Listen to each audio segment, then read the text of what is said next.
Those four, those two plus one.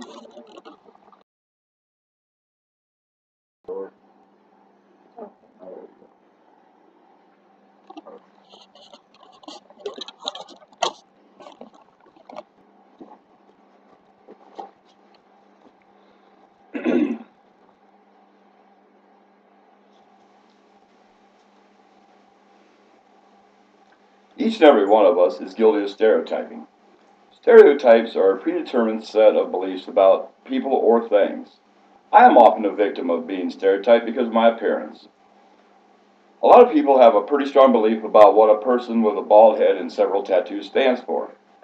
These stereotypes are typically negative preconceptions about my group and can often be demeaning and sometimes even offensive. Regardless of that fact, I too hold on to a stereotypical set of beliefs, which shows, if nothing else, as it is a part of human nature. In her book, Ouch, That Stereotype Hurts, Leslie C. Aguilar states that when we stereotype someone, we distort our ability to get a clear view of that person. One such example of this is Rob Zombie, who is a multi-talented artist that is typically stereotyped and thus often overlooked. I will showcase Rob Zombie's career in three distinct stages: his growing up and early career, his solo career and transition into film, and finally his emergence into commercial media, and what role stereotyping had in each. Rob Zombie was born Robert Cummings in Haverhill, Massachusetts on January 12, 1965. He describes himself growing up as a weird kid who never quite fit in. Growing up with little or no friends, Rob turned to comic books and horror films for companionship. Or was it his obsession with these that prevented him from getting friends in the first place? His love for comics and horror films had played a big role in most of his life. After high school, Rob went on to Graphic Arts College. It is here that he met his longtime girlfriend, Shawn Yee-Soot. Together they formed the band White Zombie. Trying to support himself, his girlfriend, and his new band, Rob dropped out of college. During his struggle to survive, he landed a part-time position as a production assistant on Pee-wee's Playhouse. Over the years, the band did scrape up enough money to make 2 EPs, Soul Crusher and Make Them Die Slowly.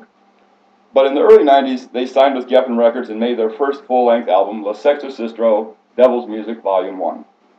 It wasn't until their video for the song Thunder Kiss 65 appeared on Beavis and Butthead, and Beavis pronouncing them cool, for the band to have any following outside of New York City. White Zombie, however, did become an overnight success. The band had been together for the better part of 10 years at this point, and instead of growing together, the band had already started growing apart.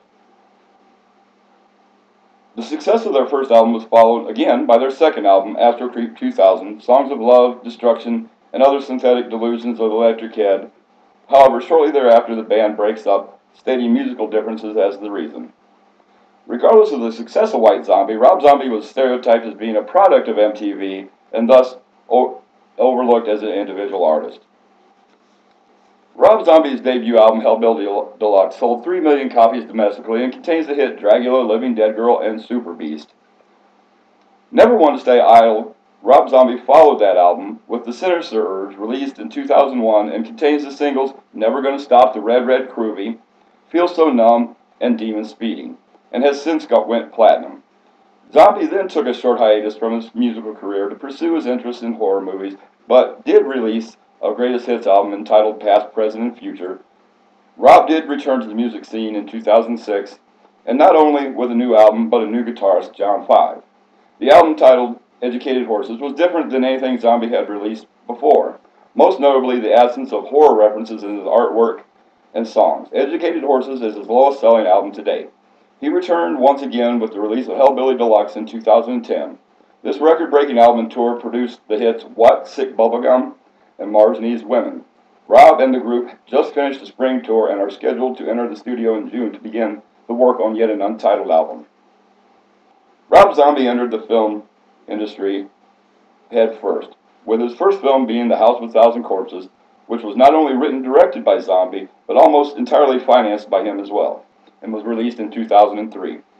The movie sequel, The Devil's Rejects, came out 2 years later in 2005. Next, Rob wrote and directed a reimagining of the 1978 horror classic Halloween. Rob Zombie's version went on to gross over $78 million and is his highest-selling film to date. The sequel to Halloween, Halloween 2, was released in 2009. And his latest project, The Lords of Salem, is scheduled for release later this year. Regardless of Rob Zombie's many accomplishments, he is typically stereotyped as a Satanist, and thus is often overlooked by more conventional projects. Rob Zombie got to fulfill another one of his childhood dreams when he developed his very own comic book series, Spook Show International. Even though this is a more conventional project than most expect from Mr. Zombie, it is still horror-related. According to his official website, www.robzombie.com, he is currently working on a new comic entitled Whatever Happened to Baron Von Schack. Refusing to be pigeonholed into what everyone expects of him, he has ventured into television commercials. This year, he has added to his ever-growing belt list of accomplishments 1 Woolite and 2 Amdro Antkiller TV ads. Where and when will this list end, you may ask? Taking into consideration the mind of Rob Zombie, the answer to those questions are hard-telling and not for quite some time, respectively. I hope that the information that I have presented to you has resolved any stereotypes that you may have previously had toward Rob Zombie and allow you to view him and his works more objectively. It is not intended to make everyone to an instant fan, but instead to demand respect for not only his accomplishments, but his never losing sight of his dreams. So the next time that you take a look, see a picture of Rob Zombie, look past the makeup and look into him for what he really is, a man living his dreams. And then recall a comment that Mr. Zombie himself made in a 2005 Men's Health interview with David Keeps. Embrace strange obsessions. Today's weirdo is tomorrow's mogul.